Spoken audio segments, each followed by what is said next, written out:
Welcome back to Streaming Media West 2017. I'm here with Dom Robinson from id3as. Dom, tell us quickly, what's id3as? So id3as is a software company. We've been around for about 10 years now, 8 years. Very focused on microservice architected delivery of video workflows. Okay. So we about 8 years ago we took what was then Reuters and is now NASDAQ's video workflow into the cloud, which was quite a big radical move for them. Big OPEX savings, and we now deliver 40,000 live events a year for those guys. It's all fully automated and all cloud-based. That's kind of the fair disclosure types of fair events? disclosure, corporate announcements. Okay. So it's a very cyclical quarterly business. Sure. Has a case study in its own right. Oh, I'm sure. Yeah, because everybody wants to cram it into about 2 weeks of earnings. That's it. And then we have 3 months where there was massive underutilization. So they came to us and we suggested virtualizing it. This was before anyone else was doing it at that scale. And it left us with a really interesting stack. We use an unusual telecoms language, which will be familiar to the WhatsApp engineering team or the Twitter engineering team, but most other people haven't heard of Erlang. Right. Yep. And it's really designed for developing carrier class video workflows. A lot of high transaction, yeah. And it's self-healing, which is really fundamental. We don't have to spend a lot of time engineering for the failure cases. So that's where we as a very small company get a very strong competitive edge over much bigger companies. Very interesting. And of course you're a streaming media contributing editor. I'll put my writer's hat on. Yeah, exactly. And you and I and Eric have started SMAF, Streaming Media Advanced Forum, which we're not really allowed to talk about here, but people can come to smadvancedforum.com and catch up on what we did walking around the show floor today. That's it, yeah, informal. And you have a book, and I'm going to hold the book up in my best Vanna White impersonation, and I'll put it here so that it's part of the close-up. But this is Content Delivery Networks, Fundamentals, Design, and Evolution. You've been an editor on other books in the past. I think I contributed a chapter to, right, exactly, the one that Muxing and you did. Yeah. This is your own book. Yeah. So tell me just briefly about the book. So as an outcome of doing that book for Wiley, the one with Muxing and Ramesh, I noticed that the academic books were always about current best practice. Okay. There was very much a competition between people to sort of say this is the best way you can possibly do this. Which makes sense from an educational absolutely valid, but there was a sense that people coming into the industry, moving into the sector for the first time or moving across from a different role of responsibility, really wanted to understand streaming content delivery networks. They didn't have context and they didn't have a picture of the cycles in the industry and so on. Okay. So the sections I'd written for that book were much more of a short, concise history of the sector. Right. And basically what I've done is I've elaborated on that and expounded that to this book, which is much more, to an extent, my voyage into the industry over 20 years. Okay. But it goes into technical detail about things like I've got a real belief in service velocity as the fundamental driver between most technical decisions and how you should be architecting content delivery networks and streaming workflows and probably other aspects of your business workflow. So let's do a slight tangent off that. We'll come back to the book at the very end, but cellular bonding, cellular muxing, this was something you got into early on, and now I was just on a panel with Chris Knowlton where we're talking about that as sort of a nice redundancy to house Ethernet. Where do you see that some of these technologies are going in terms of the ability to deliver live from almost anywhere? Because it used to be if you went remotely, if you went out into the field, quote unquote, you had to roll a satellite truck. Now most people are saying, oh yeah, we can do this with a couple cell muxes. Yeah, so I mean, if you're very puritanical about it, the capability's been in the Linux kernel for 12 years. Okay. Maybe even a little bit longer. Link Aggregation Control Protocol, sure. LACP, okay. Was doing channel bonding. All right.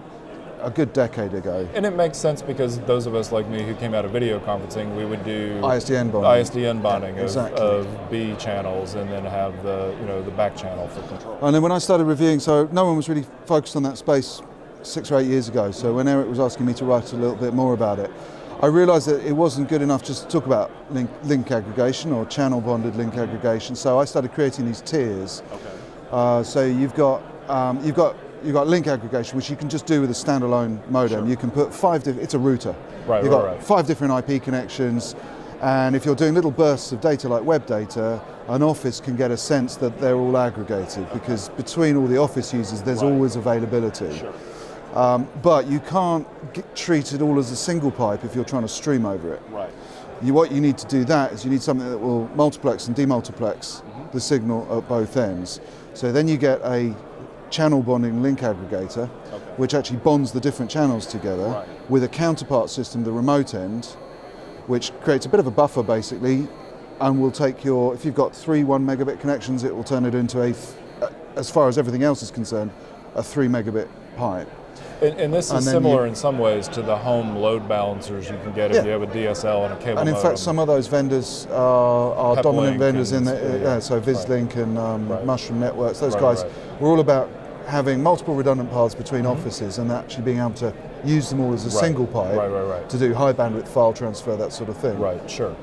And then you've got then there's another generation on top of that, which is what you start seeing in backpacks and increasingly on camera top systems. Teradek, Live View, etc. Exactly, and those guys, what they've done is they've actually got the specific application of the encoding is able to apply back pressure, if you like, in the buffer with the link aggregator, so that if you can't you can understand whether you want to drop the bit rate of your video because your availability's gone wrong. So if your 3 megabit drops to 1 megabit, you can actually signal to the encoder, drop from a 3 megabit encoding down to a 1 megabit encoding.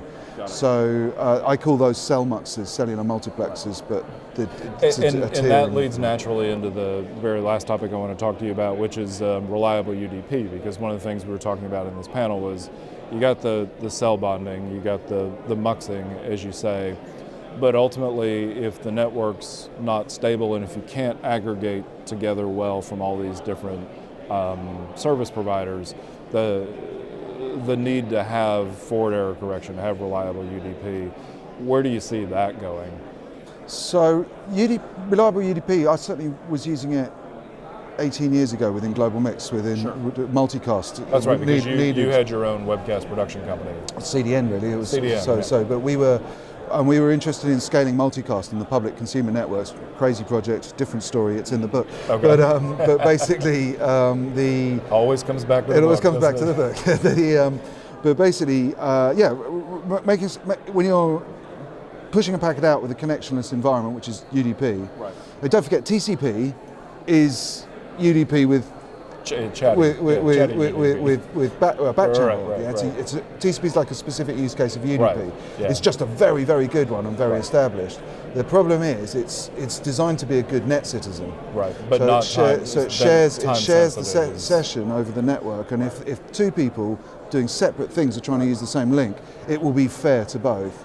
So what's happened with a lot of the more recent Natamas, Asperas, those players who've come into the space, is they're saying, well, if this is your IP network and you don't want to be a good net citizen to other people, then force the UDP down, saturate the links, and don't have a TCP to back your network throughput off. I think of TCP in cartoon terms with Chip and Dale, the two chipmunks, after you, no after you, no after you. Yeah. Where UDP is sort of Hulk coming in and just blasting. Just drives through regardless. But then the problem is when you start losing packets, you need to have some intelligence to actually manage that. So and you can layer in forward error corrections.